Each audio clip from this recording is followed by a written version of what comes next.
episode of the Lakers Fast Break Podcast. It's NBA Observations, and we're still observing. It's Gerald Glassford coming right back at you here from the Lakers Fast Break. Along with my friend here, he has absolutely done a great job so far, and he keeps coming back for more. You got to go ahead and check out what he's doing today. Of course, at the Suave Report right there for you. And of course, all the great stuff that he's doing for the New Century Press as well. It is Calif Poncy. Calif, great to have you back talking some b-ball, my friend. Oh, yeah, just like we said last week, just another week in the NBA. There's always stuff. There's always going to be something to talk about. So excited to be back. Yeah. Absolutely. And I'm wishing you and the family the happiest of Thanksgivings over the course of the next few days. So, yeah, you as well. Yeah, great. Absolutely. And what a better way to celebrate Black Friday than, of course, having NBA on tilt. So I'm looking forward to that. But it comes right down to with the NBA, and we're going to go ahead into some pretty cool topics we talked about last week as far as the worst contracts in the NBA, in our opinion. So later on, we're going to be touching on the best contracts in the NBA. So looking forward to having that part of the conversation as well. But I know you wanted to start first in the Western Conference, relating to the team that you cover, and then we'll go into the team I cover with a returnee or I guess new season arrival that just came back on board. But first off, we'll talk about the sinking ship in LA. And no, I'm not talking about the Lakers front office. It is, of course, the Los Angeles Clippers. And the Clippers are, well, a mess, to say the least. I did pick them to do pretty good this season. I thought because they had a lot of guys possibly on their last run. Yes, it was a very old and aged team, but I thought together they would still provide at least a lot of quality depth and a good run for them during the course of the season. That has proven to be nowhere near the case because that age has shown up and shown up big for the Clippers, but it ties into the team you cover as well. Yeah, so I think the biggest subplot in the NBA this season is probably just the development of Wemby and kind of how good he can be for the long term of the league, at least. I think after that might be, at least right now, just how this Clippers pick is unprotected and going to OKC, because if it's any draft, it's always going to be crazy because I don't think anyone really thinks the Clippers are going to be like this bad and give the Thunder like maybe a top 6 pick, but who knows? I think my prediction would be Atlanta somewhere between like 9 and 14, which is still, icing on the cake for a team that very Where did Dallas win from the lottery last summer? And then there's that as well. So I think that I just think that really even from like an educated, like it's going to make the rounds on social media for those who just loosely pay attention, because the Thunder are an easy team to kind of get a lot of clicks talking about, and especially when you want to kind of have a controversial opinion or make jokes or whatever. But I think for those who really follow the league, like it would be one thing if this pick was in the draft 2 years ago with Alex Sarr and Reese Hache, and you give the Thunder a top 5 pick in a draft that's not very good. This is shaping up to be one of the best drafts in recent memory. Like that, there's the clear top 3 of Peterson, who we haven't really seen a ton of Kansas yet, but he is considered to be one of the better guard prospects the last decade or so. AJ DeBansta at BYU is awesome. He's really offensively advanced. And then Boozer, I haven't dug as deep on yet. It's really been those first 2 for me so far, but Boozer's really highly regarded. And then even this, I was watching Tennessee today because I'm a fan, and so I was watching them, and they played at noon on a Monday, and that's before the life of a sports writer usually starts very often, so I was able to watch them. And they have this kid, Nate Amet, who is like 6'10". And he's like not even any other draft. I think he'd be a unanimous top 2 or 3 pick, and he's probably going to go somewhere in that 4 to 7 range. And he's 6'10" and huge and can shoot and pass and like everything you'd want. So the point being, like, if they give the Thunder the 7th pick in this draft, it's not the normal 7th pick. It's like an awesome probably a top 5 pick in a lot of drafts. And I just think that with how loaded the Thunder are now, they kind of, I talked about this with AJ Mitchell a few weeks ago. There was like one thing this Thunder team really lacked sorely, and it was like a third creator, someone else who could do something. We even talked about it in the preview. Like after Shea and Jalen Williams, it would get stale last year. It did. It's what almost cost them in the playoffs. If it's not Shea, then who is it? And now this guy kind of comes out of nowhere. He played a little bit last year, got turf toe, missed basically the whole season. And then now he is awesome. He worked almost 20 games in, and he's still averaging 15 points a game. And that'll go down when Jalen Williams gets back. But he's clearly a real guy who would play on every team in the NBA. And so it's just, are the Thunder going to get another kind of raft? Not that they even need it. And then they also have this Jazz pick that is top 8 protected, I think, off the top of my head. And so I do think Utah will end up making sure they get that pick. And then Philly, they have Philly's pick again. That's top 6 protected. And I think they could get that as kind of a mid-round. I think the Sixers are better than they are right now, or they have been the last few weeks, but they are not as good as they were like the first week of the season when they were 5-0, 6-0. So I think that'll probably fall somewhere between 14 and 20. And so my point being is I was really just interested to kind of hear your thoughts from someone on, because I've seen all the discourse. I know kind of the guys who fit where, being, covering the team and paying attention to what's going on. But I kind of wanted to hear another fan base's perspective on what they thought about this, because all I see is really like the online meme culture of the NBA, which is not usually very serious. So I just kind of want to know what your thoughts were on it more than anything. On specifically the what they might do in the draft, or what they just the fact that they will have this opportunity, because maybe if I was Sam Presti, I would trade that first round pick for like 5 second round picks, because he seems to do better in the second round than with the first round with Wiggins and Mitchell. But all kidding aside, it's another bite at the apple, and with the Jazz, possibly 2 bites at the apple as far as potential lottery picks are concerned. I know that you said that the Jazz will easily get themselves in, far enough into the lottery that they won't have to worry about it. But I'm not so sure, based off of, what we've seen so far this year. There are a lot of teams that are heading to tank right now. So the Jazz getting off to a semi-decent start. They were actually, last week before they hit the Thunder Lakers, they were actually in the play-in and qualified for that when you looked at it. But we'll see what happens there. But the Clippers obviously don't have any incentive to go ahead and tank this year, because they don't even own their draft choice. They could, thank the trade from the past on that, as far as Paul George is concerned, who is doing a lousy job of coming back to Philadelphia. But, that's another story, another day. We talked about that last week as far as Paul George is concerned. I will just say this again. I think when it comes to OKC right now, I mean, it's just tempering what's going on. We talked about this on the show, on the post game, about does OKC go after the 73 wins, excuse me, and if they do, will that take a lot out of them? Because Joe Sorrell and I debated back and forth on whether or not it took something out of the Golden State Warriors in that playoff run that they had. I think it did. He says it didn't, but I think OKC can actually get the record without trying to do it, just because they have a sheer amount of guys. Yeah. Okay.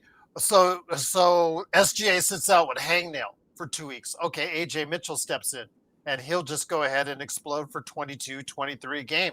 And Wiggins will come in, and he'll get you 18 to 20 coming in there. It's just, at this point, I think the issues are just maintaining your health, and then also trying to diversify your offense. Like we talked about this before. The one thing that I thought that wasn't exploited enough by other teams was the fact that it's just a your turn type of deal, very much so on the half court. And when you were able to put OKC into the half court situation, they were last year I'm not talking about this year. They were last year a very beatable team because they didn't Mhm. shoot well in the playoffs, and they're if you don't foul them and you don't turn the ball over, they were a very rudimentary team. One SGA one way, Williams the other way, and that seemingly was the case for most of their possessions. They have to find another playmaker. Oh, they don't have to find another playmaker, but it would be in their best interest to find another playmaker like AJ Mitchell. They may have found one. So that we'll have to wait and see how well they integrate into the offense. Because if he takes a step back, like you're talking about with Williams, they may not be the best thing for your team going forward. He needs an abundance of time and abundance of minutes to go ahead and play to see if he can be that third playmaker that would make your team, I don't want to say unstoppable, but pretty dang hard to beat already. But they would even be even harder to beat, if that Y- makes sense. Yeah, when I say I just mean what they've always done a great job of. They've always given these young guys minutes, even when they've Mhm. been really trying to be great. Like 2 years ago when they won 57 games, they still gave younger guys a ton of minutes. They didn't trade for center. Everyone clamored that year. They need to trade for center. They can win now. And they kind of took a step back and they said, we're so young. We want to see what Chet Holmgren is in the biggest setting. We don't want him to have help. We want to kind of Mhm. throw him into the fire. And so when I say when Jalen Williams comes back, I think it'll take something away from AJ Mitchell. I don't necessarily mean that. I think he'll still play well over. I don't know what his minutes have been. The Thunder's minutes are honestly like not even worth looking at just because their games are so weird. Like when plays. I mean, so far they've had few enough guys that when they throw like their garbage time lineup on, which they've done like 12 times already this season, they have to have a pretty good player on the floor. So a lot of times that's Mitchell. It's been Isaiah Joe other times. And so I think AJ will always get plenty of minutes and really room to spread his wings because, I mean, he is really good. Like he does stuff that when you watch every game where it's like there's just not a ton of guys who can do this at like 22, 23 years old like he is on the contract he is. Um, and so I think that he'll definitely have plenty of minutes. He probably won't average 15 points a game when Jalen Williams gets back, just because those offensive opportunities in terms of just pure shooting will probably be a little Yeah. limited. But I think he'll be fine in terms of what he gets for developmental minutes. And then the other thing that's really happened so far to kind of thwart that is Chet Holmgren has really taken a self-creation leap this season, somewhat quietly, just because of how great Shea is and AJ Mitchell is a little more flashy, and because Chet's offensive game is not a beautiful thing by any means. He kind of like lumbers around and loses his dribble a lot, and I mean, it tries to play like Kevin Durant, and he just does not have that hand-eye coordination for his dribble. But really, like he's getting to his mid-range a lot more this year. As of, I haven't seen this updated stat, so I'm sure it's because it's plummeted, so no one wants to share it anymore. But as of like 3 games ago, he was shooting, I think, like over 57% from the mid-range, and it wasn't on like no volume. Like he was taking a decent amount of them. Um, that's another interesting thing I've been thinking about doing a story on is in this era where, like for at least a few years, the mid-range shot was kind of like extinct outside of a few specialists like Devin Booker and Kevin Durant, and then Shea came back. Um, but the Thunder now, especially with this Chet Holmgren and AJ Mitchell kind of step up, they both love getting to their mid-range, and obviously Shea is one of the better mid-range shooters we've ever seen. Jalen Williams is really good at it when he's on. So they're offensively they're just turning into a really interesting team. I'm interested to see. I mean, defensively it speaks for itself. That's a level of dominance that statistically we haven't really seen in quite some time. Mhm. Um, but yeah, offensively they're coming along. But 14 minutes later, when I brought this up, I really wanted to talk more about what you're seeing from the Clippers because when I watched them, Okay. Well, that's another. That's a separate section all of its own. That's yeah, for sure, because that ship has sailed, or it looks like it's going to crash into the harbor. I don't know how many more boat puns I have, but I wanted to get something out of before we get away from the OKC Thunder, because Joe Sorrell and I have also been back and forth because he is counting on, because he is a firm, staunch believer in the Mark Walter regime coming in there, reshaping the entire organization. and having that golden touch, even with the salary cap different from baseball, with all the parameters, he is convinced that the Lakers have titles on the way. And I'm not saying I disagree with him because I do think that, when you run a well enough organization like the Dodgers, that success will follow. But I said with a caveat, there are teams that are already well in place with a lot of different assets and benefits. Houston, and I mentioned OKC as being the two primary threats for a continuous future on the way to Luca winning 2, 3, 5 titles going forward. Okay. So I will say this though, the thing what he came back for is what happens with a small market team next season when those all three of those extensions kick in, and he's thinking, will somebody in OKC blink? My response to that is, if they blink, all they have to do, those three are the foundation for OKC going forward.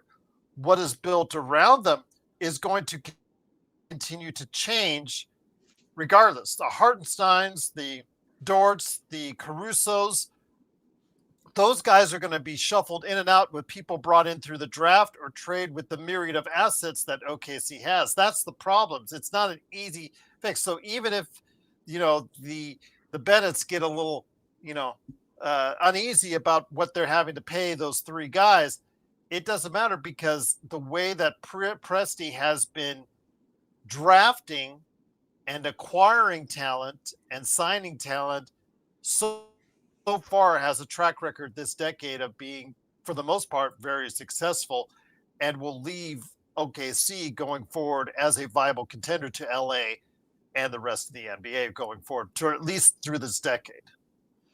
Yeah, I mean, I think I was actually, reading about this a little bit today. I think Keith Smith is who posted this, maybe. The Thunder are really in a pretty unique, because that's kind of what a lot of people point to, is like, well, with this apron, like, they just can't keep this up forever, right? Like, it's just they can't keep all. Oh, yes, they can. They can. And with the amount of assets they have, they can, because they have the tree, Calif.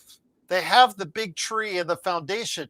The flowers around it or the plants around it, they can keep on changing in and out if they become too wild, or if they become too much, or in this case, the players become too expensive around it.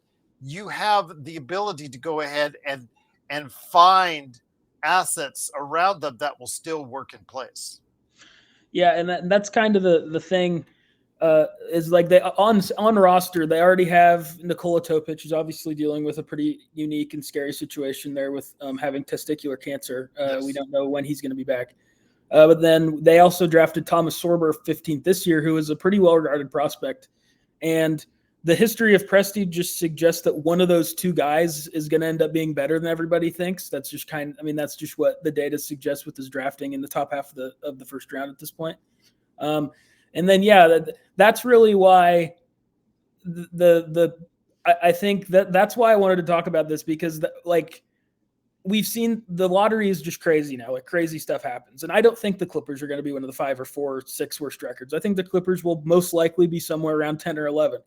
But the team from 12 jumped last year and got given a lifeline in a way that we haven't ever really seen, in terms of they were dead. And we've already seen that Anthony Davis basically hasn't played this season. He seems out of shape. It's a weird calf thing. He's aging, and he's Anthony Davis. He's always going to have injuries. Kyrie Irving hasn't played yet this season. This team was done if they didn't get that lifeline. And OKC's obviously on the opposite trajectory of that. If this is the 11th pick, it's oh, great, 11th pick. That's awesome. A good. But if it does jump in this draft, where it seems like there is at least, in my opinion, like I said, I just haven't done a ton of work on Boozer yet, but I think that Peterson and Dubanstia are both true franchise level, on 24 to 27 teams, they'd probably be the thing. You're this is what we have, and this is what we're showing. Come watch this guy play. This is our selling point in Washington. Come watch AJ Dubanstia play. And if it did happen where the Thunder got lucky, I just think that really starts a new conversation where, your friend says, where it's oh well, the second apron's going to catch up. Like they can't keep all these guys. I would just suggest people like it really if you care that much. If you don't, I don't blame you. This cap stuff's insane now, but the way the cap's set up, like the Thunder still haven't paid the luxury tax. They're not in the luxury tax this year. They'll be in it next year, obviously, with these big extensions kicking in. But then they have found a way to where you don't start paying their repeater tax basically until 3 years into your tax thing. You don't pay it after 2, it's 3. And by the time they're in the repeater tax, which is when really this gets just unaffordable for these owners, like you just can't, with how this is set up, you just can't really do what the Warriors did unless you're like Steve Ballmer could. But like Clay Bennett, I just realistically, like, I just don't.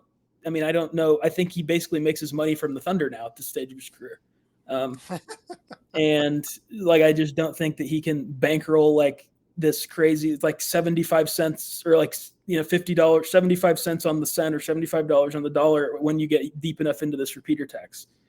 And, but like the when they would be going to pay that, they wouldn't. It's going to be a new CBA, and I am almost certain that, I don't know what way, but just the way that this is really, I think in a way deeper than the league maybe even thought it would, has like just thwarted player movement and trades and things. That the NBA is a transactional league. Like that's what gets the most talking points and bullet points in their kind of coverage in the media, is like when there is a big trade. And we've seen it, like Luka still gets traded, like crazy things happen, but it like really, I think, has restricted movement in a way they really didn't think it would.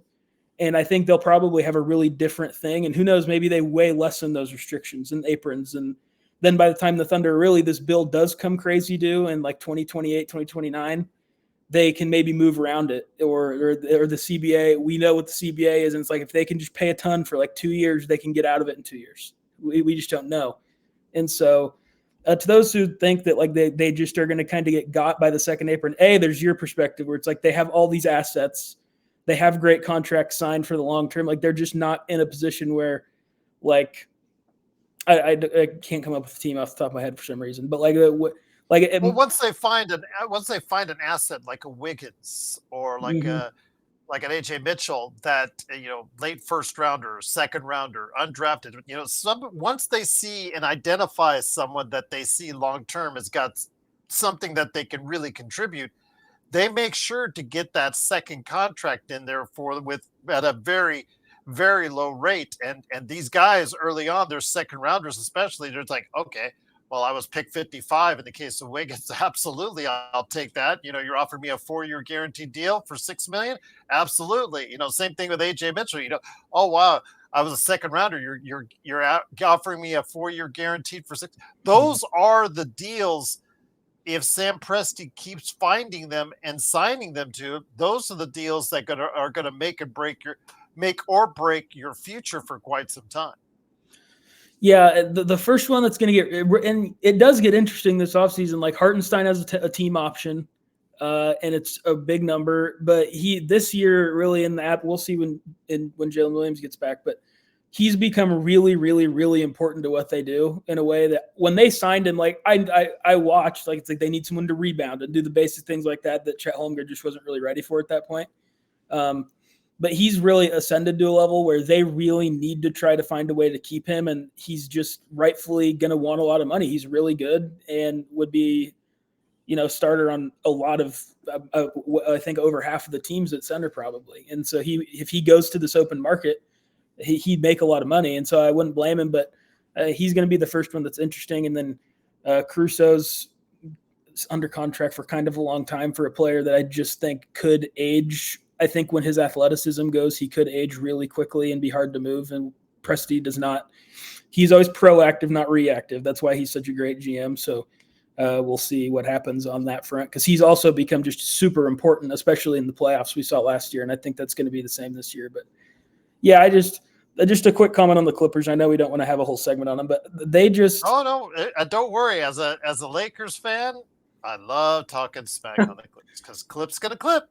Yeah, so I've watched them probably 2 or 3 times this year. I try to really get I try to watch everybody at least like once, here and there, just to kind of have a good grasp on what I'm watching.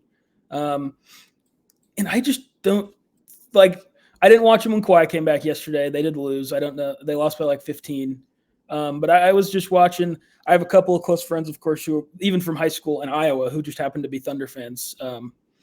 And so we'll be joking around and we'll send each other the AJ DeBansta kind of video of him that goes around on social media. Right? Like we'll just joke around whenever they lose. And even their recent win against Charlotte, they won by 15 and they did dominate the game. They were up by 20 the whole time. But Harden has to basically look like 2019 Harden for them to like really easily win a game against Charlotte, which I feel like speaks for itself. Like they just aren't very good. And they have no one who's like going to take some big leap to make them like, oh my God, Yannick Niederhauser, whatever their guy out of Penn State, Niederhauser, who they pick 30th. Like he's not. There's no like underlying signs that this guy's going to like come out of nowhere. The Clippers savior. That doesn't happen to the Clippers in general. It's just not something that happens to them. And B, they just don't have any young prospects who are going to be really good. Kawhi's going to get hurt again. This mileage they're putting on Harden is pretty unsustainable for someone that has his usage history and is his age, in my opinion. Like they're just really running him into the ground. So we'll see. Like I said, I don't think this is going to turn into like a top 6 lottery odds thing for OKC. I just think that there's going to be some teams who are going to tank pretty hard, and the Clippers aren't ever going to tank, even if they're not very good. So that'll just balance itself out and lead to wins later in the season.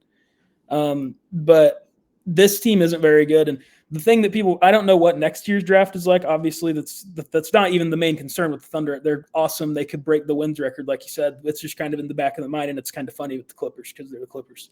But the Thunder, I believe, still they have swap rights to next year's Clippers pick, and next year's Clippers, that's the one where I'm like, I don't know, like that could get really, really ugly. Like I don't, because another year of Harden, another year of Kawhi. Who knows what happens with this aspiration thing, which I think will be something. I just think they're kind of trying to quietly sweep it under the rug until after the All-Star game is there, probably. I just don't think they're going to get away for that for nothing. Like, I don't know if it'll be a big deal. I don't think they're going to like void Kawhi's contract or take away their one prestigious Western Conference Finals appearance or anything. But like, I think they should void his contract because to send a message to the players and their agents for doing all the stuff behind the scenes, because they are a great part of it. I think not only do you need to send a message to the team, but you need to send a message to the player. And I know the players union will fight it, blah, blah, blah, but they're just as guilty. Mm-hmm. Uncle Dennis and Kawhi are just as guilty as the Clippers are of all these shenanigans that have gone on behind the scenes, and they should not go unpunished because of it. No, I mean, and we all have like read the stuff with his uncle, like they're requesting planes and requesting ownership in teams. Like clearly they were doing stuff that is illegal and trying to circumvent the cap. So the fact that was obvious before all this came out, when we all knew, like with the Raptors, it came out 2 or 3 years ago. Like they're trying to do stuff you just can't do, like from the player negotiation standpoint.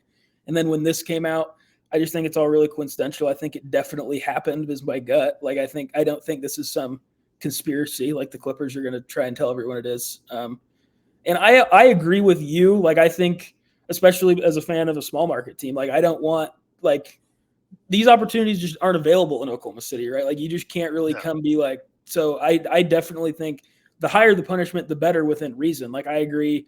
It also helps the Thunder, but that's just secondary to like my general NBA thoughts. Like this is a really dangerous precedent to set. I'm sure it's happening in other places already. Like, it's been happening forever. I think. Let's not be naive. I mean, the Clippers and Kawhi, they're not the first one in pro sports to be doing something similar or ongoing. Could be not the only one that have been doing something like this in major sports or overseas as well. There's something shady going on probably somewhere in some sports. It just hasn't been caught yet, but that doesn't mean that they get a pass on this one.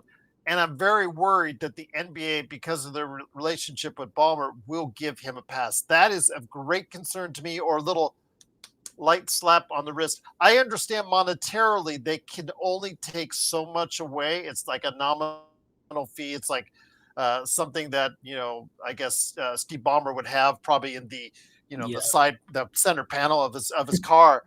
But I'm asking for the picks to be taken away, because they don't have any picks. They have very little picks right now. And if they make a trade this year, Caleb, it's because they're nervous they will lose those picks. But I'm talking about down the road in the 2030s. Yeah. Take those picks away from them, make them send a message to the entire league that this is should not be tolerated under any circumstances for any team in any major marketplace. Like you said, for a smaller marketplace, if they don't send a message, if they give a light little slap on the wrist, especially what your team or a Milwaukee or Minnesota or any New Orleans or any small market team will probably say, "What? How do we even compete with that? If you're not going to do really much of anything and be able to stop something like this, why even continue on as operations?" It's just sounding like you want these larger markets to win, or you want the cheating teams to win, or you want the cheating players to get the best out of it. Again, Clippers have got to be punished. Kawhi has to be punished as well. Yeah, and I do think I think maybe two or three things are working towards the possibility of like what I think we both want to happen, which is like pretty severe punishment for them. So one is just in the overarching. I'm a Cleveland Browns fan, right? Like I just believe that there's certain organizations in sports where it's just like if bad things can happen, they're going to. The Clippers are definitely one of them. Like this, and this is their fault, like obviously, but still, like if this happened, if this was the Lakers, right? If say this was like the Buses did this, which they didn't even have enough money to do so, I don't think. But if they would have, right, they would have been trying to circumvent decap deals and cheat. It's in the NBA's best interest to not really make the Lakers try and be bad. Like it's clearly better for the bottom line of the league, the bottom line of viewership when the Lakers are good. No one cares if the Clippers are good or bad. Like it doesn't. The people in LA don't care if the Clippers are good or bad, unless you're a Lakers fan and you want to make fun of them. Like that's all the point of their existence is, really. And so there's that where if they do want to heavily punish them, it's not taking away from a really team that's like high leverage for their bottom line. Two, this thing with Adam Silver and like I just don't think you can have maybe two or three. Like if they go to Congress for this gambling thing which Silver is appearing before some governmental body for, and they're like, you knew about this, you didn't punish your player, like because that's I think what kind of the social media insinuation is in the case of Terry Rozier. Like you were investigating him, it's clear that something weird was going on, you didn't suspend him, and then the Heat traded a first round pick for him. Like he was, and he played for 2 years after that. If they go there, they get in trouble for that. I think that then you're going to be on really thin ice where it's like you're now going to let a team get away with this after you let a player get away with gambling. I just think that they're going to probably really want the other owners are probably going to like, well, you need to punish people. Like we know Silver is not David Stern. He's a lot more, lenient. He's nice. He's more of like an owner. He's more of like a league. I don't know how to phrase what I'm trying to say, but he's like a nicer guy, really, is what it kind of comes down to, I think. I just don't think you can really be a nice guy with either one of these things, and it kind of seems like he maybe already was in the case of this gambling thing a few years ago. And so I think those two things where it's like the Clippers never get lucky. The Clippers are not a marquee franchise, so if they get punished, it's fine, and it sets an example with an organization that you don't really care if it gets an example set up. Like, this happened, I'm going to get back to this, but this happened in college football with all this NIL stuff. So Tennessee tried to come get a kid from LA. He's at UCLA now. And it's when they were getting him and they were paying him in high school, I'm sure. And like the quarterback. Yeah, Nico Yamaleava. They came out there and they got him. And then when they did this, there was no rules in place for NIL, basically, because the NCAA was just like, here, go do whatever you want. And Tennessee said, okay, I'll go pay this kid God knows how much money when he's 15 years old or 16 years old to commit and whatever. Retroactively, the NCAA tried to go back and place sanctions on Tennessee, and everyone was doing the same thing in college football. Everyone cheats in college sports. Everyone was doing the same thing where it's like, oh, there's no rules, I'm going to cheat. Because there's no rules, you're not even really cheating. Like, I'm going to do everything I can. They really and they did the same thing to like a Florida State. And really, I think my point being, like, these are both like B+ level college programs. It wasn't Georgia that they did this to. It wasn't Ohio State. And they were both doing the same thing. Everyone knows it, right? But they found like these are places you can punish, and the local fans are going to get mad, and there's going to be stories about it. But really, it's not going to like your average fan doesn't really care if Tennessee has scholarship reductions, whatever, right? But if it's like Georgia, they're going to be. We can't punish the A+ players who win championships every year. Clippers are definitely a C- to C NBA franchise, even though they're in Los Angeles. Like I think the Intuit Dome has made them they're more popular than I thought. Fairness, I guess. It makes them more revenue than virtually any arena in the NBA right now. Yeah, and so like it's an awesome arena. Ballmer was smart; he hit it out of the park with that arena. But this is a team that they can punish, and it's going to be in the news because it's a big deal. But then to the casual fan, I think it'll fall out a lot faster than it would be if it was like the Lakers or the Knicks or the Warriors, some team like that. So I do honestly think they'll end up getting punished pretty hard. I don't think it's going to be like we're voiding Kawhi's contract, we're vacating the wins you had. I do think they'll probably end up taking away some of their picks in the 2030s. But we'll see. This is obviously all just conjecture, and we've now gone 40 minutes. But that's still part of the problem, though. That's still part of the problem that's not dealt with. Kawhi gets away scot-free, and that's not fair to the Clippers. It's not fair to the Clippers, but it's also not fair to the NBA fans out there. It's not fair to the NBA teams out there because, okay, if I'm Steve Ballmer, if I owned that team, okay, yeah, all right, you proved us out. You caught us red-handed, whatnot. But also as well, you've got to go ahead and make sure that you see as well what he did on his end to facilitate all this, and he should not get a clean pass at all. Yeah, I don't think he should either. It's just kind of like, what are you going to do? You can find him a lot of money, which I'm sure they will. But beyond that, like I'm sure how much they can find a player is probably capped in the CBA somewhere. And like Kawhi, if this was a younger guy, I think it would be a bigger deal. If Kawhi is like going to get in real big trouble for this, like this ends up being a legal thing or something like that, he can just retire. Yeah. I mean, truly, like that's obviously like, this is now just total, like, who knows, we're talking about nothing basically, but like I don't know how you really punish a player like this. Like, you're going to suspend him. He said, okay, well, I've already made all the money. I made probably God knows how much off this aspiration thing, if everything they're saying about it is true, for doing nothing. And now I'm 30 whatever years old. I've heard all the time. It would make sense to me if, like, after the season, Kawhi's like, I did the Andrew Luck, where he's just like, I put my body through too much. I'm done. I don't want to have to get surgeries all the time anymore. And everyone celebrates him as this 2-time MVP. And then like a year later, it's like, oh, by the way, he did all this stuff. And it's like, well, he's retired. He's not really a member of the league anymore. Like, what are we going to do?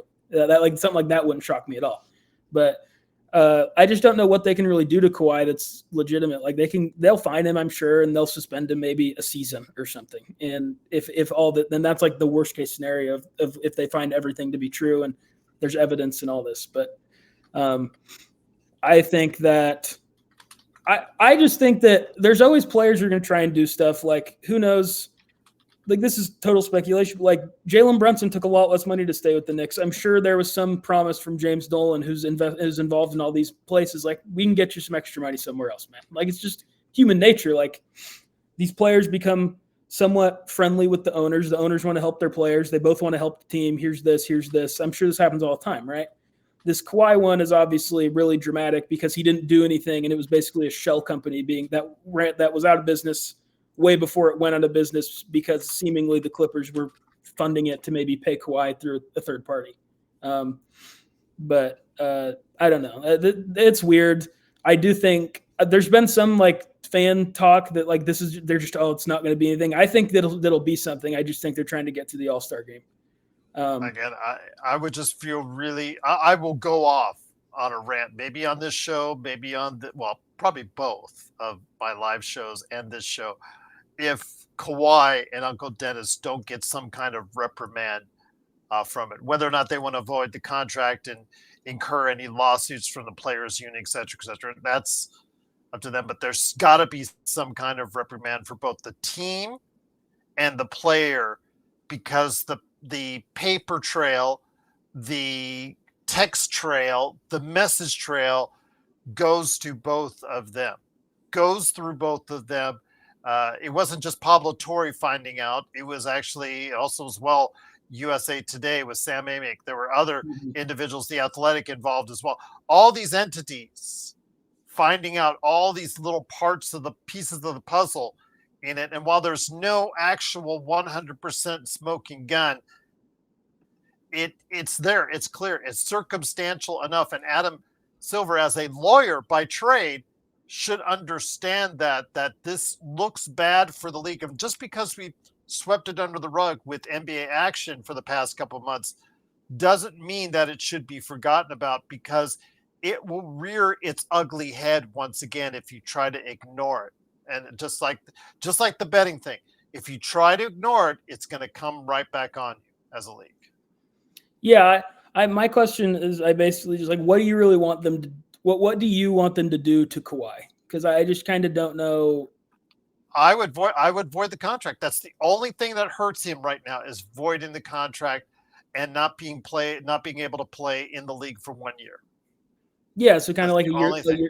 like a year-long suspension type thing. You could say year suspension without pay. I'll take that if you don't want to void his contract, but which will probably, I don't think they'll void his contract, because even though I want him to void his contract, but then it just becomes a free agent and he'll jump to another team. So suspend him for a year, and in his mid-30s, he might just, he's liable to do anything. He might just call it a day after that. Yeah. No, I mean, we're in agreement.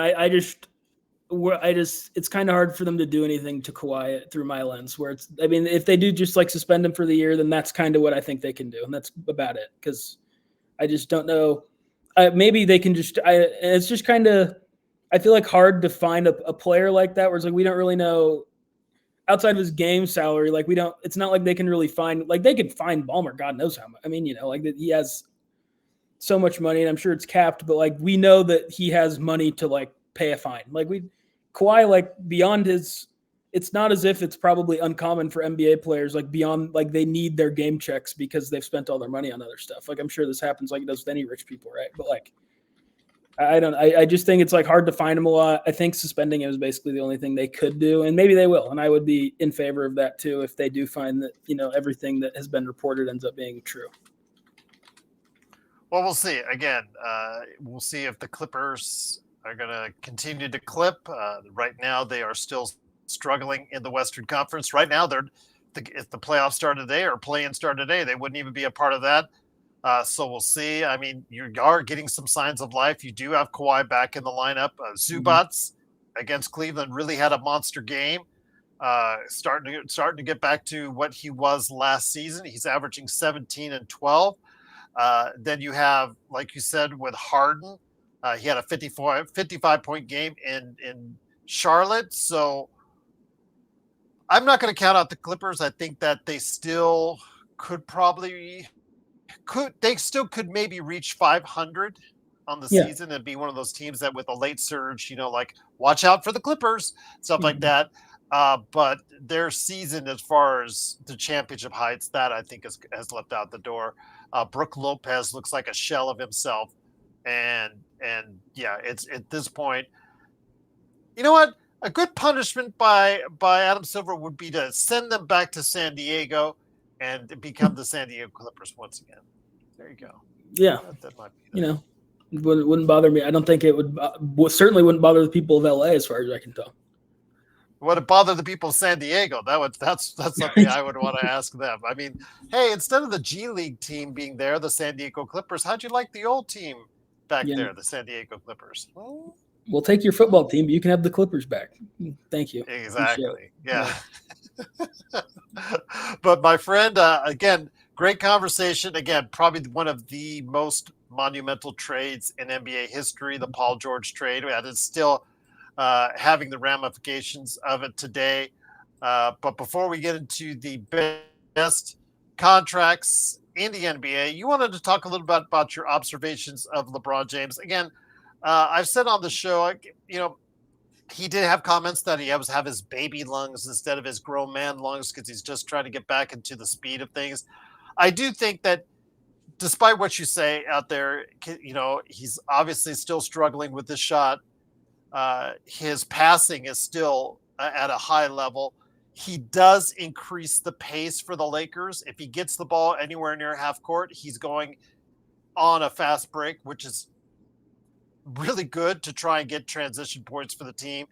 Yes, he takes defensive plays off. Yes, he takes several defensive plays off. Yes, he takes a lot of defensive plays off. But he's 41. What are you going to expect? Next month, he's going to be 41. So I'll just say this again, he is giving the Lakers another man in the rotation and one that can at times, possibly down the road, once he gets his grown man lungs back, be someone that can help this Lakers compete for second, third, or fourth place in the Western Conference. I'm not having any delusions right now about competing with OKC, but as I tell everybody who has already in our chat has already said that the Lakers will beat OKC in 4 games.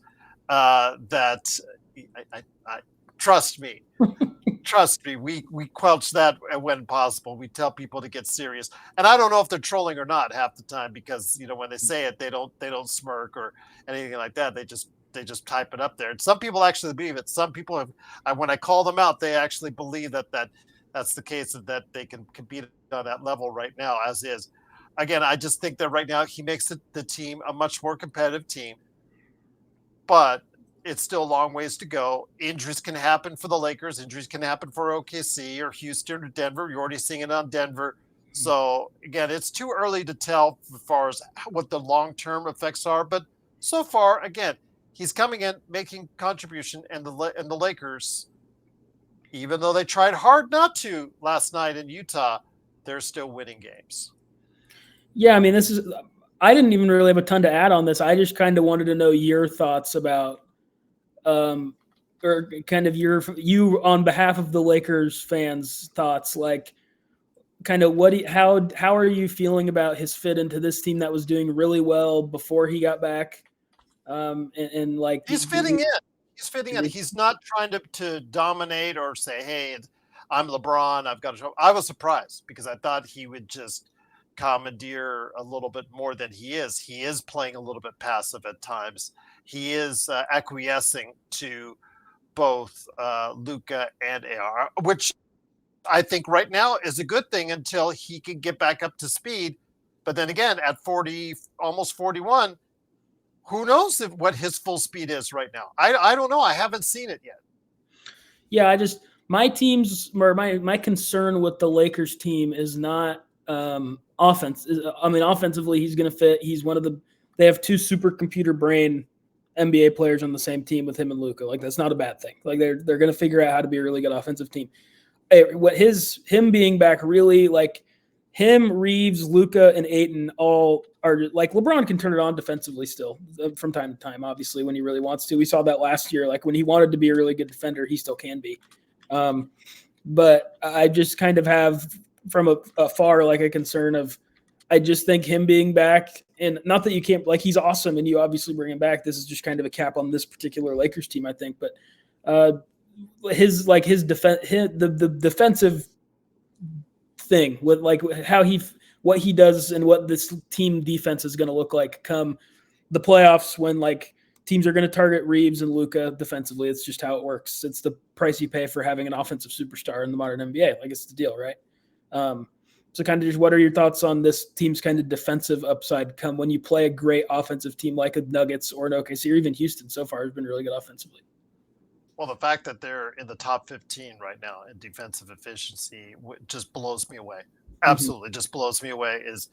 And you know what? I'm going to give credit to JJ for a lot of that, because when you look at it on paper, the Lakers should be a top 5 offensive team when they throw out that lineup of LeBron, Ayton, Rui. If you're giving Rui shots, that is, that's sometimes they forget about Rui in the offense, which is problematic. Luka and AR. If those 2 guys are hitting 34% of their threes, and LeBron comes in hitting 36% of his threes, that makes this team one of the best offensive teams out there. And where you see the lacks, or where you saw the lacks, or where most people saw the lacks, was on the defensive end. But right now, they're making up for it with energy and effort that you're seeing, except for the transition. Transition defense is still terrible. That has been a JJ. That's been actually before JJ. That was to Darvin Ham as far as their transition defense is concerned. And again, with your got a 40, 41-year-old individual playing on your team now, that's not going to make the transition defense any better. But the half court defense has been a lot more solid. A lot of that you got to go ahead and contribute to Aiden and also Marcus Smart, who've come in here as far as very low cost and high return propositions as far as what they're giving you in return. And Jake LaRavia has come in to be another guy in the rotation. I'm not expecting a whole lot from him, and we're getting okay returns because it helps you. Now, after the eighth man in the rotation, that's where it gets problematic. Or even with the eighth man in rotation, it gets problematic for the Lakers as far as who is going to step up consistently for this team. But right now, again, they're not getting it done beautifully. According, Calif, you've seen the net difference in scoring between OKC and their opponents. You see it with the Lakers. This is reminds me a lot like last year. What was they had a very 450 win team. They had a very small margin for winning as far as this is concerned. So this doesn't surprise me at all that the Lakers are I think only have a 2-point scoring differential for teams for a 12-4. And all the metrics say that the Lakers should be like a 500 team. If you asked the really basketball geek heads out there, they're just getting it done. They're winning when it matters. They're winning. They're going on the road and finishing off these games. But the defense has been much better than expected. And again, for a team that I thought was going to be in the bottom half of the defensive equation, the fact that you can count them right now in the top half is a really big plus and a real big reason why they are where they are. Yeah, I mean, so what the Lakers' net rating is looked like it's 2.5. I mean, I honestly think for where they are, like NBA.com, okay. 12-4, like they're all these teams still outside of like OKC and Detroit, I guess, are all really within 2 to 3 games of each other. And I mean, that's only 2 points behind Phoenix in 10th and 3 behind San Antonio, basically at 8th. Like, I think that's about relative to how healthy they've been. That's probably about where the Lakers should be, somewhere between like 6 and 15. My opinion. I hate to maybe offend some of your Lakers fans there, but that's kind of where we upset them all the time, so it's okay. That's where my kind of not Laker fan brain kind of puts them, is kind of in that mix more so than like the Nuggets and Thunder and Houston even. But I mean, this is kind of a different point. But like Pelinka is, I'm sure, a very controversial. I know just from talking to you, like a feast or famine type of guy. Like you, I mean, he's made some really, but really like this offseason, LaRavia was. I like that in the moment. It's been even better than I thought it would be. Like LaRavia is good. This Marcus Smart thing is, I mean, he's been, to my knowledge, I mean, like I said, I've only watched the Lakers 2, 3, 4 times this season, but every time I've watched, he's making plays, he's involved, he's a good player. The Ayton thing is, I mean, that's just kind of like presented itself, and you had like it just made too much sense to not do. And it's hard to give him a ton of credit for the Luka trade, but he did pull it off. Like, I mean, that counts for something. Like, I think you could have walked up to my 10-year-old brother and been like, "Do you want Luka?" And I'm like, yeah, sure. But beside the point. So I think that really this Lakers season is going about as well as realistically someone could have expected, I would think. And Smart seems like he found something. LaRavia is, I think, going to be a guy who can maybe play in the playoffs, which he was on Sacramento last year or whatever. Like, so yeah, I mean, I just think the Lakers most of the time, most seasons, I think the Lakers really, especially since like maybe 2022, haven't been that interesting. And it's like they just have to talk about, you got to talk about it because they're Lakers on a national scale, whatever. I think this is a really interesting Lakers team. I think there's several facets to it. There's Luka just immediately makes any team interesting he's on.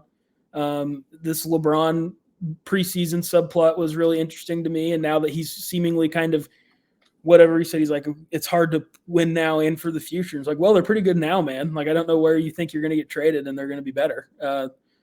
And I just think this is an interesting team, and I think they're pretty good. And this LeBron thing being back it's just going to be interesting to me. It seems like he's still only played 2 games this season, but it's going to be really interesting to me in like 10 games, 15 games in, if he's still really in this deferral mode, because that makes way more sense for him to kind of be like this offensive hub with two other like top 15 offensive players in the league around him. Makes way more sense to me. And I think it would be encouraging that he's really already seemingly kind of leaned into that role.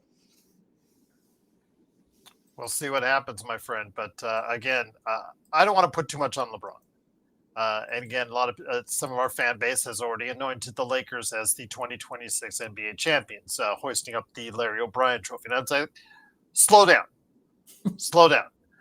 We're only on Game 16 as we're talking right now. There's still a whole season to go ahead, and we need to see how this, takes itself out. How does this play itself out? I've been listening to some other shows, and according to the analysis of where the Lakers will be, they'll finish in fourth place with about 53 wins, which is 3 games better than what they did last season. Now, what do they do with that? What do they do with them competing in the Western Conference this time around? Because they need to be more fortified with a deeper roster than what they had before. Because as we saw in the playoffs in that brutal first round against Minnesota, JJ just stopped having any faith in his rotation. And if you don't have any faith in your rotation past man number 5, you right now it speaks to the fact that you're probably going to have a short run again in the playoffs. So you cannot make those same mistakes going forward. And that's the thing with Rob. We'll find out if Rob, with this new ownership in place, even though Genie's still there as the governor, what have you, does he change the timeline that Rich Paul put out there as far as, talking about the 2 different timelines? The Lakers kind of want to win now, but they want to save money for later. Does that change if the Lakers are in a top 4 seed come February? So we'll see what happens, my friend.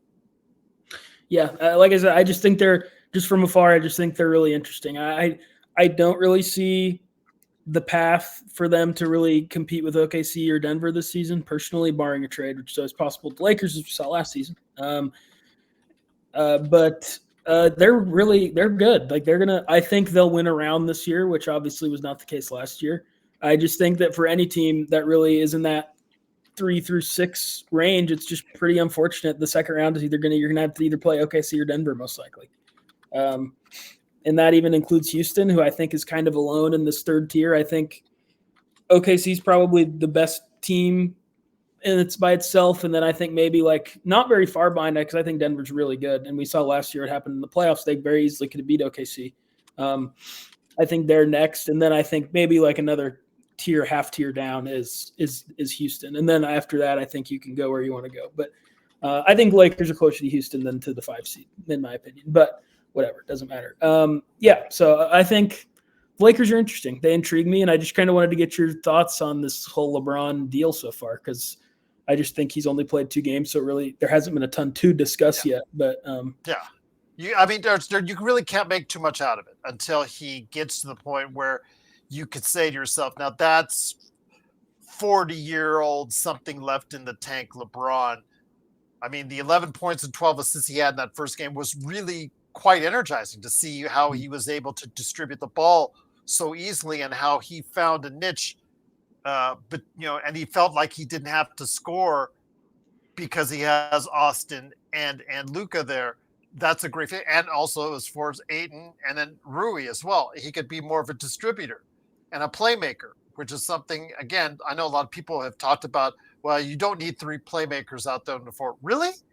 We just talked about OKC, which if they had a third playmaker out there on the floor, might make things even easier for OKC as well. So they're exceeding my expectations. I had them 5th. If people want to go back and they look at all of our, because I posted all of our crew as far as all the people who are regular people on rotation, I think it was 12 different selections for overall NBA standings.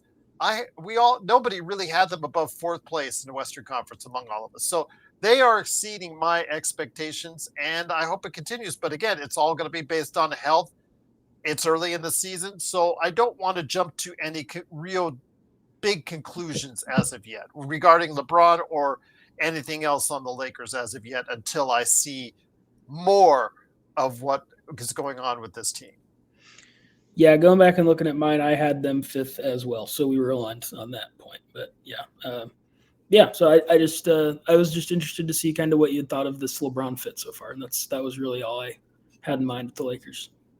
Delusions of grandeur I do not have as of yet, but I will let you know when I do, my friend. I will Okay, let you please know when do. I do. Yeah. Speaking of the Clippers, though, before we head to our final part of our conversation, I wanted to go ahead and give a shout out to Chris Paul, who should have been a Lakers, but there was a certain commissioner that decided didn't want that to happen. David Stern, rest in peace. I will just say this: Chris Paul, wherever you put him in the pantheon of point guards, he is a Hall of Famer. I think anybody who thinks he's not is just kidding themselves. I understand he's probably not going to be a champion before he leaves the game, but that should not diminish his overall impact on the game. Is he in my top 3 or 4 point guards? Maybe you can make a case for 5 or 4. I Yeah. don't know. I'd have to really put some thought into it. I kind of am a bit. I'm even though I didn't watch him play, I kind of gone back and looked at Oscar Robertson quite a bit. So he's kind of up there for me with of course the standards that we all talked about, and where do you put John Stockton on the list, et cetera, et cetera. That's a debate for another day we could do, but yeah, your thoughts, my friend, on Chris Paul and what the legacy he will leave behind, because it's not a legacy he's leaving behind right now with the Clippers. No, I mean, he's an all. I think I agree. I mean, Magic's definitely above him. Steph is definitely above him.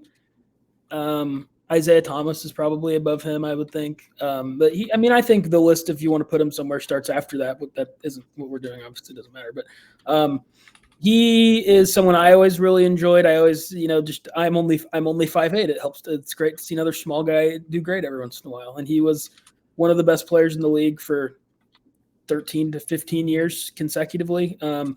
And from a coverage perspective, he is kind of quietly. I wonder if people outside OKC know this. Maybe they do, maybe they don't. He is like of vital importance to the history of OKC basketball. When really the basis of why OKC was able to get a team is because when Hurricane Katrina went through New Orleans, they came and played in Oklahoma City for 2 years, and the fan turnout was crazy. And that would happen to be Chris Paul's first 2 years in the NBA. So the first taste of NBA basketball in Oklahoma City, what kind of sent them down the path of eventually, buying Sonics, getting a team, was really that Chris Paul came in and energized it. And then he comes back later in his career, and as anyone who watched that Starting Five documentary, he's still so close with Shea, and the Thunder fans really.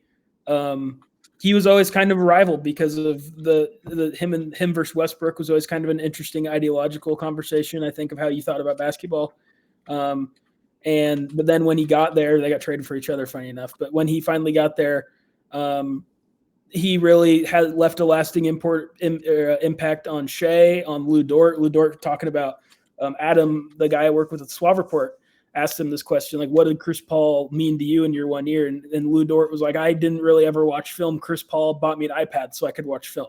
Like, that's kind of so Chris Paul's like really ended up being a pretty beloved beloved figure in OKC basketball history. So I've always really appreciated him as a short guy and an Oklahoma City fan / reporter. He's one of the greatest point guards of all time. A really unlucky career. He should have been on the Lakers, and they probably maybe could have won a ring there. And then just going to I don't think he ever really probably wanted. I think he wanted to be a Laker, I'm sure, and just ended up on the Clippers, which no one can win a championship there. It doesn't matter who you are. So,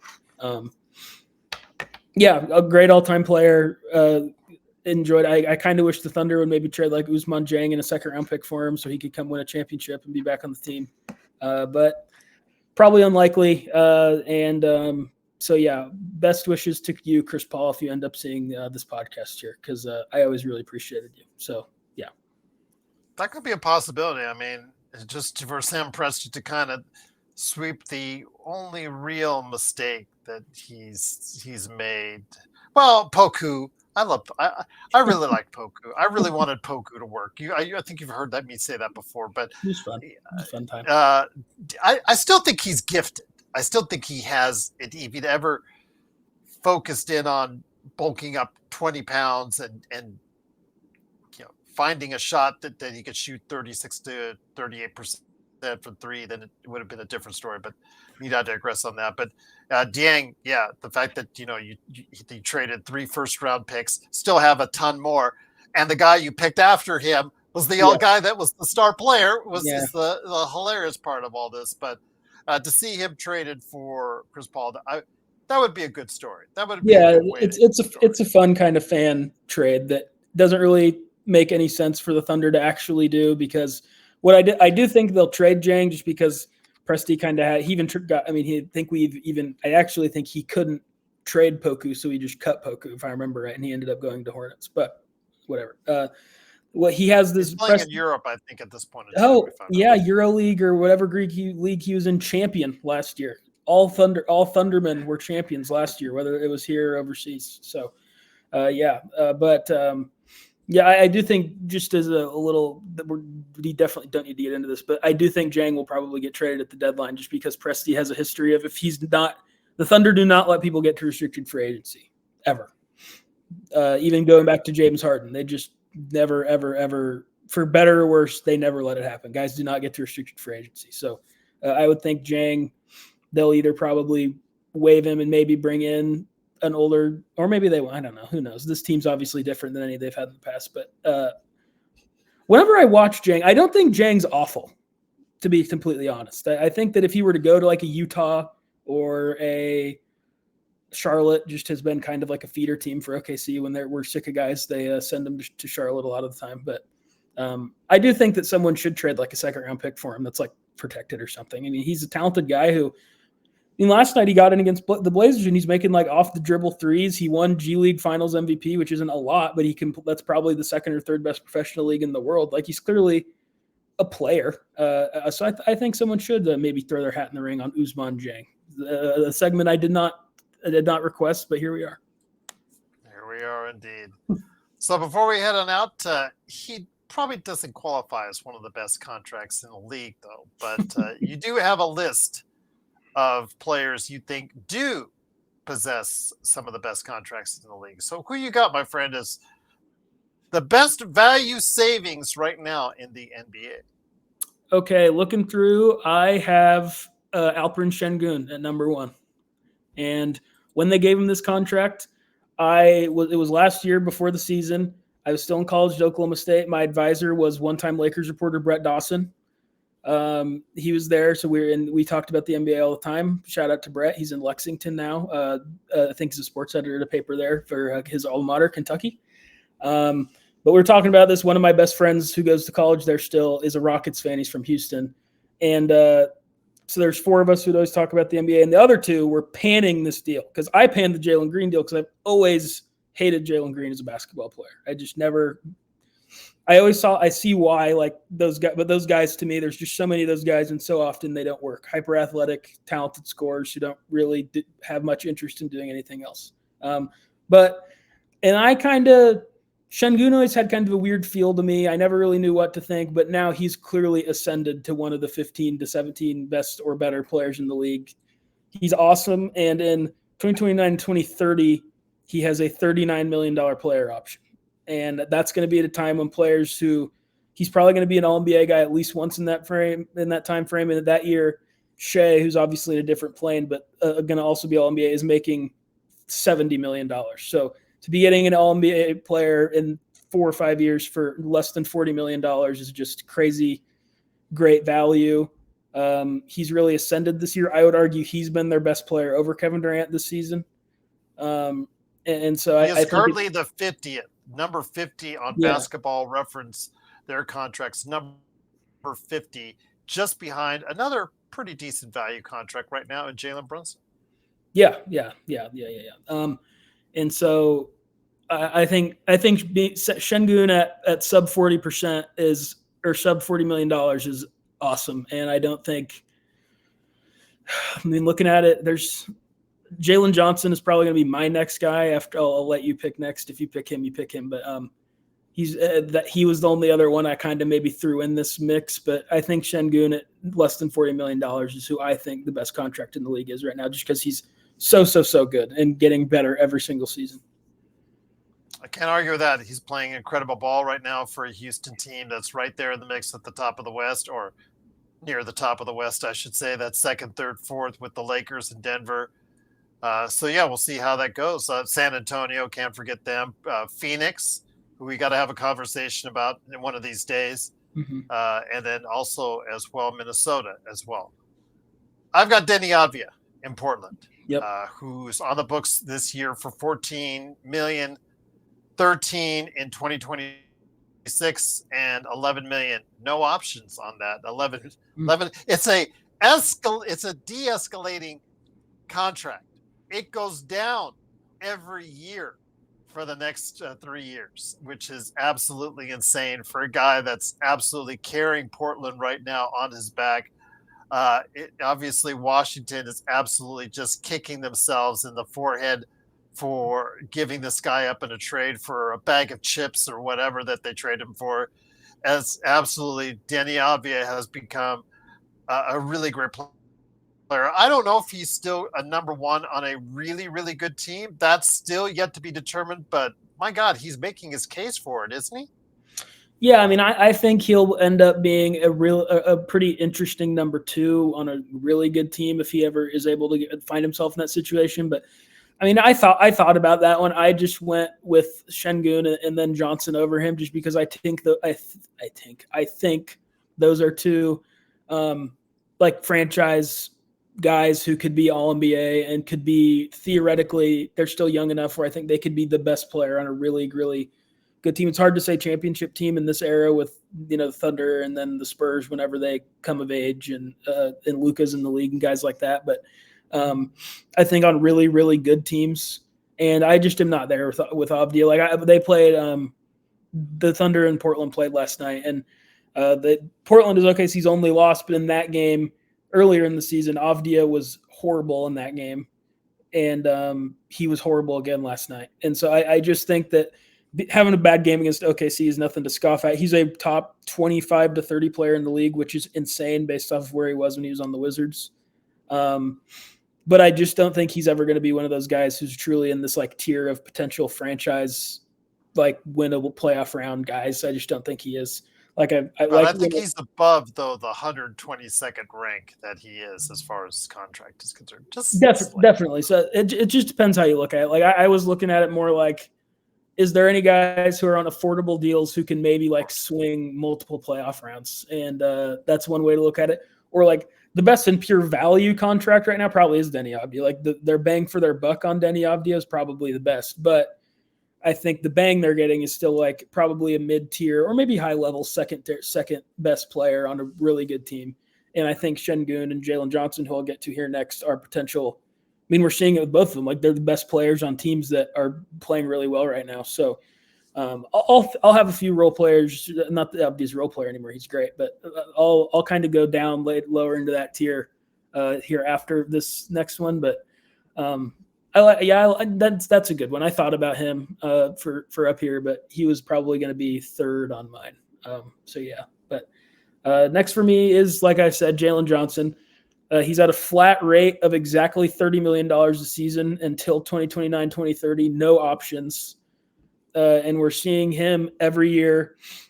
I think with this, what happened last year, to be totally honest, but then he suffered a season-ending injury, and the Hawks season kind of just went from there, and they were okay, but really, obviously, they came into the season with all this hype. They started kind of disappointing. Trae Young goes out. Jalen Johnson steps into like the franchise lead guy role, and all of a sudden they're rolling. So I just think Jalen Johnson does everything well. He's a really good player. He's very connective. I think he's still young enough where he could maybe still go up 1 to 2 to 3 tiers, maybe even. And he's just great, and they got him on a great draft contract because they drafted him, I think, either in the late teens or 20s, so they didn't pay him that much when he was really good as a rookie or on his rookie deal. They're only paying him $30 million now, and I think the fact that you were able to get a clearly ascending player like him on a flat rate contract is pretty good business by the Hawks GM that I don't even think is there anymore, actually. But good job, Landry Fields, wherever you're at now. That was a good contract you gave out. So, next for me is Jalen Johnson, who I just think is a great player. Going to probably, well, again, we don't need to get into this again. Whatever the stupid new All-Star format is in NBA, in the long line of NBA history, he would be a first-time All-Star this year. So, that's who's next for me. What do you got? Also, who could be a first-time All-Star, and I've got to go ahead and say it because it would be remiss to not say it on this show. A little bit of homerism here, but he technically does have 2 years on his contract, but the second year is a player option, is Austin Reeves right now, who is the 132nd ranked contract in the NBA at just under $14 million for this year with a player option for $14.9 next year. Obviously, he's been out playing it for quite some time. I remember when he was a free agent before, and there were some rumors that maybe other team would sign for him at a higher number. Didn't quite materialize, so he went back to the Lakers on what looked to be, even at that time, a discounted rate, and obviously it's paid off more than that with a guy who clearly has played some of the best basketball of his career this season at just the right time, because he is ready to cha-ching cash in next summer. And if he gets an all-star nod on top of that, as some have said out there, including our own Magic Man Sean Grice here on the show, then you know what? All the better for him. And that possibility from him going to be a player that we had said before the season that we would like to see him coming off the bench as our sixth man on a championship team. And that's what we thought he would be best. I know Joe Soro had likened him at that time to being like a Mono Ginobili type deal and earning what the top six men do, which is right around $27 million a year. Now, the reports are thrown out there. If he stays with the Lakers, it could be up to a max 5-year, $241 million deal, or a 4-year, $180 million plus deal if he goes somewhere else. Which tells you, since we're having that conversation, since those numbers are starting to be thrown around, it just tells you what a great value he's been on the contract he is now. Yeah, I mean, Reeves is awesome, and I kind of thought that it was going to be at a weird contract thing with the Lakers and Reeves just before the season, just because he's really good, but he also before this season clearly had his warts. Where it's like, are you really gonna? It's like I said with Jaren Jackson, the worst contracts last week. It's like, is this really a guy that you think you should in this apron era should really devote a max contract to? And I just think he's now at such a level offensively where you have to. Like, I don't think you can let that guy out of the building. I mean, people outside, I understand this somehow as an Oklahoma City Thunder fan with all the shade. Like, people are going to complain about his free throws league wide. That's fine. At a certain point, he's just awesome at getting to the free throw line. Like, it's a skill that lots of the all-time great scorers have had. He has it. He's great at getting to the line. It doesn't hurt that he's on the Lakers, historically speaking, but he does get to the line at a really good rate, as does Luka. I mean, those two together, I think, are shooting like almost 25 free throws a game, and that's just, in theory, 25 free points that you're getting. And very few can generate that type of offense. And so those two clearly fit together, which I think was somewhat of a concern. Defense is always going to be weird unless you surround them and put them in a really good infrastructure. But, I mean, you just can't let a guy like that go, especially because there is something to the homegrown. And I don't know. I'm not a Lakers fan. I never would claim to be one, but they, like, the guys that you still think about with the Lakers, like, they've had all the, like, Shaq and Wilt and Kareem and all these outside acquisitions, but it's Magic and it's Kobe and it's Jerry West. And it's like, it's those guys. Like, the Lakers are a team that, while they have the benefit of outside acquisition, like no other team in the league, they have always, always, always developed star players. And I think this is the one that their homegrown star that they have now. And I don't think he's anywhere near that level of player, of course, but he's really, really good. And I don't think you can let him out of the building. And before the season, I was not on that wavelength with him. So I agree. The only reason it wasn't really on my list is just because it really basically is a 1-year contract. I also didn't really bring into consideration 1-year giant numbers for the worst contract list either. I just kind of think that expiring contracts are expiring contracts either way. But yeah, I mean, I agree. He right now, his this season per dollar per production is one of the probably the best in the league, but definitely one of the like 3 best. The question is, do you commit to him at the number he'll be asking for? Because it's so funny because I also have a lot of conversations about Austin Reeves on the show, and there's individuals out there that are on the show, either on the panel or in the chat, that always say, "Oh, well, he's going to take the Laker discount. The Lakers are going to get him for the hometown discount." And I'm like, really? You already took Because it. if I'm advising him, I'd sit him down and I'd say, "Hey, look, you're 28 years old. You're someone that probably will never get this chance in your life again to make generational wealth on a contracted basis, on a guaranteed basis again. When you come out of whatever contract you sign, you're going to be 32 or 33, and you're not going to be looking as rosy probably as you once did when you were 28 or 29. There's a good chance of that. Mm-hmm. So you've got to go for the safe money and a safe bet now and maximize your dollar amount and dollar value now.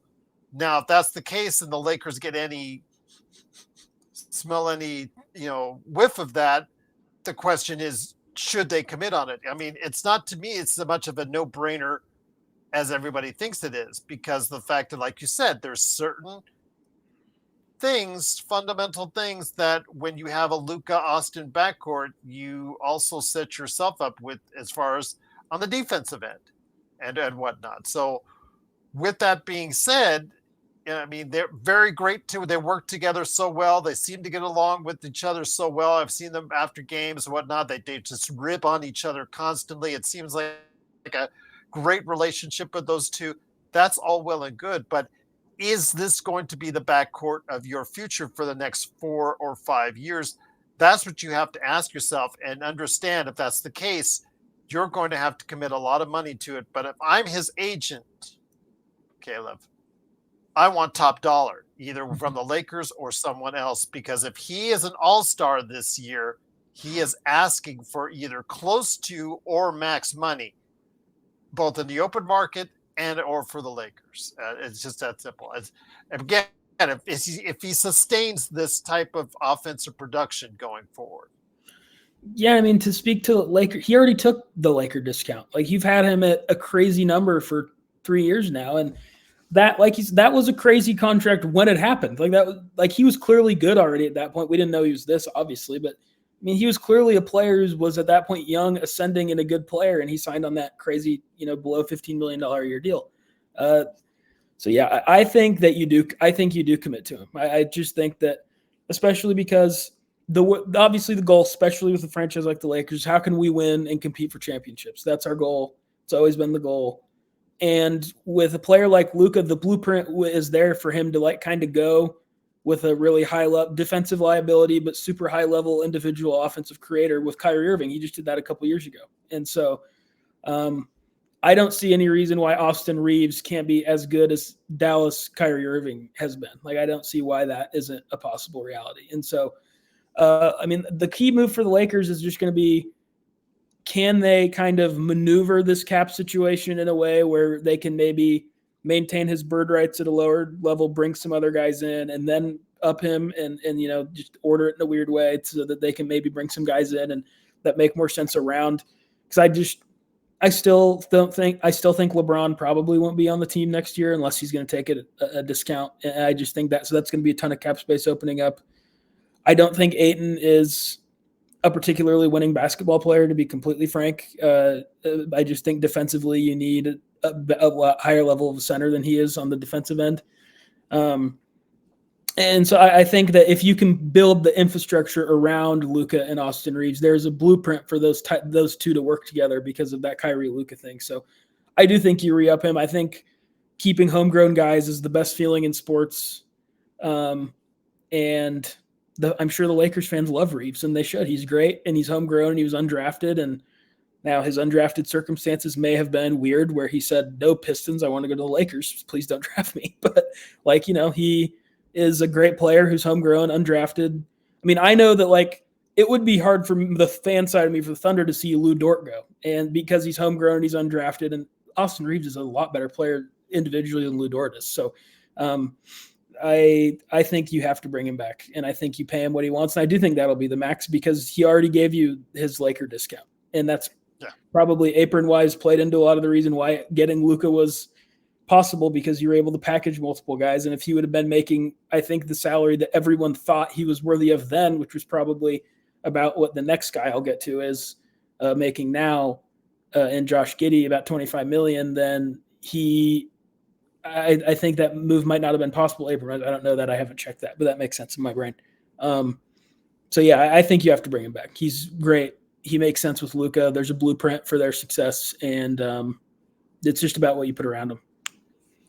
So it sounds like you've already got the Australian up on the key because he was actually going to be half my next choice, and I'll explain why when you're done. But Josh Giddey, he played chicken with the Chicago Bulls this past summer, and didn't quite work out the way he wanted to. I think he kind of settled in his estimation for 4 years, $100 million, but he hasn't pouted. He's actually helped the Chicago Bulls to have a winning record and garnered pretty darn good numbers, at times triple doubles, to support his cause going forward. Yeah, I mean, for a player that's played like he has so far this year, to be locked in at 25 million with no escalators for the next 4 years is just a really good. I mean, the 3-point efficiency and volume has now been there for last season and this season, so I somewhat think it's real. He's always going to be really bad defensively, but he's one of the better playmakers in the league. That's always been obvious. He's huge, and he's a point guard, which is just naturally very beneficial. He now can shoot. The team, he's clearly the guy in Chicago, I think, even over Buzelis. I just think that team plays to Giddey's identity.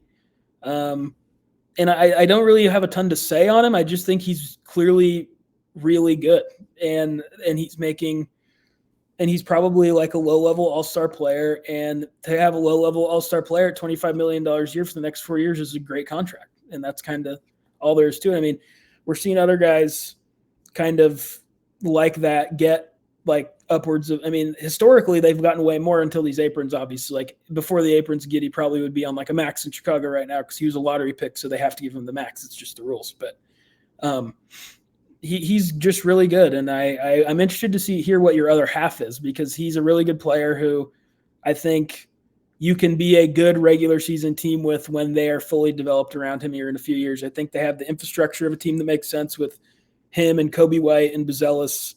I think Vooch is old and a sieve and defensively and probably needs to be replaced now, if at all possible, but I just don't think you're going to be able to get anything of value for him. Anthony Davis. Yeah, he totally he'll love playing in transition with Giddey for sure. Yep. Well, he loved playing back in his home base of Chicago. That's his where he's from. So that's been shouted out there as a possibility. But yeah, that's a good choice. But I was thinking Patrick Williams. Oh, I'm sorry. No, that was last week. I'm sorry.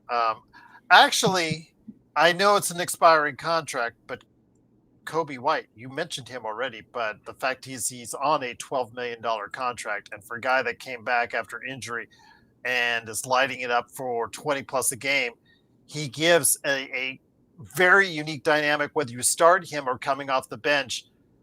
I understand it's a expiring contract, but this he has provided value throughout this contract for the Chicago Bulls, and I hope he will go, because it looks like he's going to be walking as a free agent. I hope, or be traded late in the season. I hope he gets the money count that he deserves, because we saw it before, like you said, with Austin Reeves a few years back when he went out for his first time in free agency, didn't get what he wanted, got a hometown discount, or gave a hometown discount to the Lakers.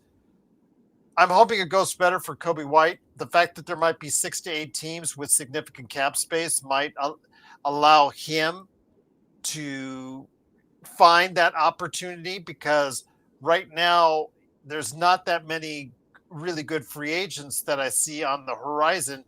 I mean, we talk about Trae Young, we talk about Austin Reeves, but if those guys re-sign with their teams, that might leave a opportunity for Kobe White to find a much better value contract than the what is it, the 144th value contract that he is on right now.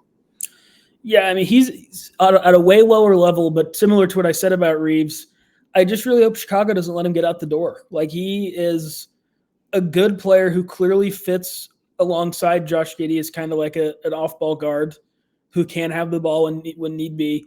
But if they are saying Jerry Reisdorf's our owner, we're going to be cheap, we're not paying another guard over $20 million a year right now, then I hope they just trade him, because that would be the smart thing to do. If you're not really, they're good, they're not really going anywhere. They're probably a first round exit if they even make it out of the play-in, which it's starting to seem like your prediction for them is right more than mine. But I think that Houston would be awesome for him. I think that the Clippers would probably check in just as like a lifeline to like a young player. I don't know what they'd have to trade or how they'd make that work financially. There's just, you can go through, like, he makes sense on every team. Every team could use a Kobe White. And so I hope the Bulls just sign him. I think I'd honestly pay him probably anywhere from $19 to $22 million a year. I think he's a good player who, another, like, a homegrown guy. He fits next to Giddey. He fits next to Buzelis. He tries defensively. That doesn't mean he's a good defensive player. I hate that argument. We said that we went over this last week with kind of the Jokic kickball thing. Like, just because they try doesn't mean it's fine. Jokic and Steph Curry are all-time offensive talents, and they try on defense. Doesn't mean they don't suck at defense, whatever. But Kobe White kind of at a lower level falls into that too. But, I just think that if you're the Bulls, you're probably, this particular team, barring Buzelis, I think has a higher ceiling than any of us even foreseen. I do think he's going to be a really good player, but I don't think he's like a potential All-NBA guy. You just finally have an identity. Like, don't get cheap on your identity of being like, as this team develops and gets better, all these guys are still young. Let this team kind of be together and be a playoff team in the East. I mean, now Zach Lowe said this about the West, and it's way more true in the West than the East, but it's like, there's no real shame in this modern NBA of just being like a pretty solid, plucky first round to second round playoff team. There's so many teams that, like, it's either you got to win the title or you got to tank. And that's how I would look at it if I was building a team. But the Bulls don't really seem like they're ever going to have, until they have new ownership, they're not really ever going to have the financial backing to really be great unless they get lucky in the draft, like a Derrick Rose situation. And I just think that keep this team, that I'm sure they'd still be well below the aprons, or just trade Vucevic. You shouldn't have re-signed him in the first place. Take your losses on the atrocious trade you did. But yeah, I mean, I've rambled on too long. Re-sign Kobe White, keep him with Josh Giddey, keep him with Buzelis. That's a really interesting top three that I think, putting two capable defenders with them at the 4 and 5, I think you're a playoff team in the East most years. There you go. And I know that I think we're trying both to avoid AJ Mitchell, who we talked about substantially earlier as far as this is concerned. I mean, he's on what will look like to be the best contract in the NBA come 26, 27 or 27, 28, because the fact that it's, I think, not even $9 million for the next 3 years combined. He signed at $3 million a year. Yeah. Yep, I mean, 3,285 and then 285, so respectively for the 3 years. So I think I want to try to avoid that one, because that one is just it's low hanging fruit. Yeah, let's just put it that way.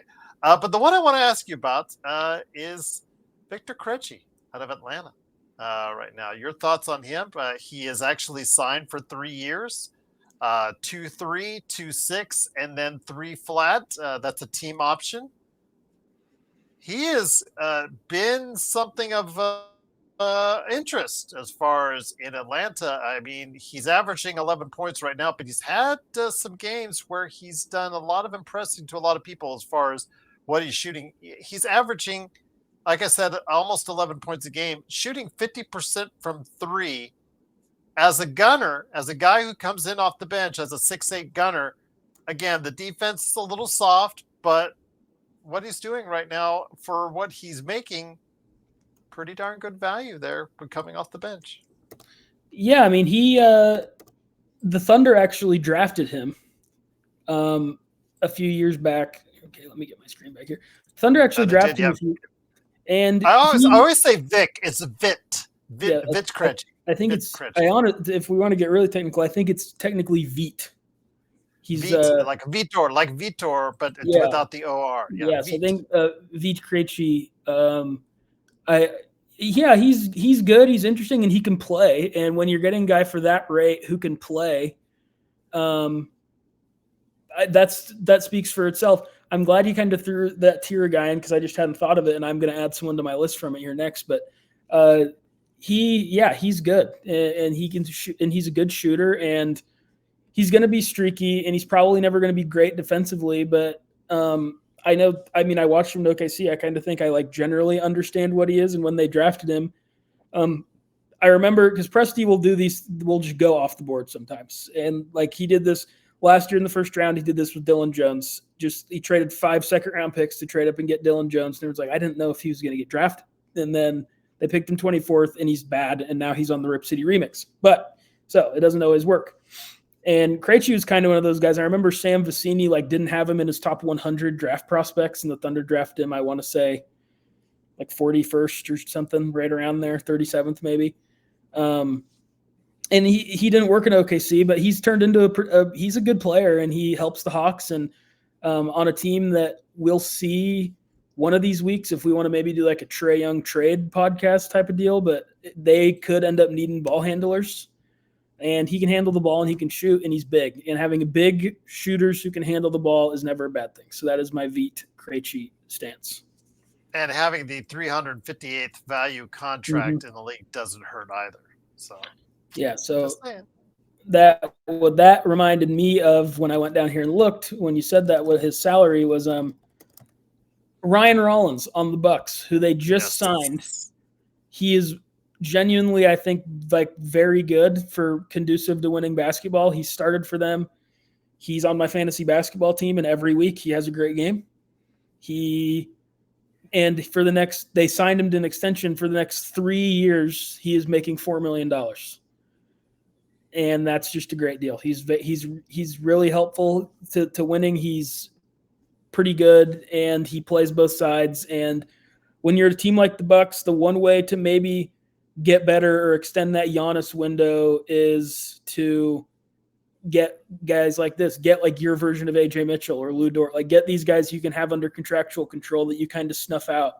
And I know the Warriors and definitely the Wizards are kicking themselves about this guy because he's genuinely good. He's going to play a lot in the playoffs, and just an awesome deal by the Bucks to sign him right before the season too. I was going to put that he's going to still be on a rookie contract for quite a little while, Galil Ware, because they're finally playing him. We also have to have a discussion on what's going on in Miami, how they've totally turned things around since what their early season looked like.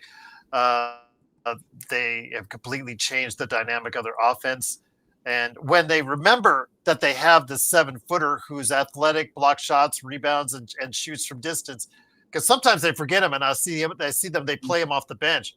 It's like, what are you doing, Eric Spoelstra? Then they start him, and he'll get these like gaudy numbers like he's been getting the past few games. And like, oh, yeah, that's what he does. Yeah, that's what he does. That's what he does. So right now he's like 4, 4, and 7 for the next 3 years. So that's a good value there. But I understand that's still a rookie contract, but just a name to keep an eye on going forward. But yeah, those are some great thoughts. I mean, to really dig in there and find these deals, especially with Black Friday around, it's awesome, man. Just a great job. And I will say, looking at the one contract that really surprised me, I didn't know that he was still on the books.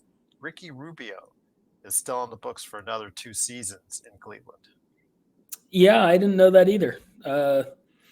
Another guy who passed through OKC for about 3 days before they traded him back to Minnesota in the Poku deal, the deal that got him Poku in the draft.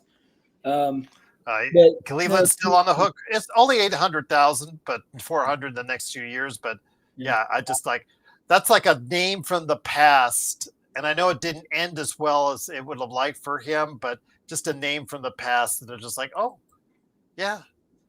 It's just because we're losing all those names. I mean, the LeBrons, the Chris Pauls, the Kevin Loves, who's trying to shave his sides of his head as close as he can so he doesn't start looking like Tom McMillan did back in the late 70s and early 80s when he was still playing.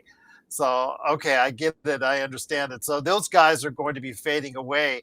and just to see that name Ricky Rubio, because it just reminds me so much of the 2010s and what it is now that he's still on the books for another 2 seasons. But yeah, great thoughts on the best values in the NBA. If you guys down below in the comments have thoughts on who the best value for the NBA is right now, please let us know, or your thoughts on anything that we talked about, from Austin Reeves, AJ Mitchell, the OKC Thunder, the Clippers trade with OKC that changed the course of 2 franchises going forward. In a nutshell, what do you think LeBron is doing right now? Whatever. You guys go ahead and let us know in the comments below. It'd be greatly appreciated. But Caliph, it's been a great episode.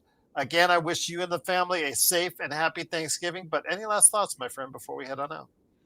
I want to give quick shout outs to the contracts of Nickeil Alexander-Walker and Aaron Wiggins, Thunder guy. That is not AJ Mitchell. Those are of course. The last two I just wanted to throw in there. But yeah, other than that, no, same with you. I hope you have a great, happy, healthy Thanksgiving. It was a fun pod. This is the longest one we've done, I think, and I just had a great time the whole time. So yeah, it was awesome, and I'm excited to be back next week. We'll see what we talk about then. Absolutely. A lot of surprises that we haven't touched on. I mean, like Miami, what's going on in Phoenix, the disasters going on around the league. Sometimes it's just as fun to talk about the Clippers and them and what they're doing as opposed to what's going on. But I don't want to forget these teams that are actually surprises right now in both the Eastern. Toronto. Mm-hmm. Let's talk. What's going on. They're just strolling, just doing what they're doing, and they were second place. Yeah, they were second place in the East over the weekend. So, yeah, no, they're good. They just beat Cleveland. Yeah, tonight, Toronto definitely.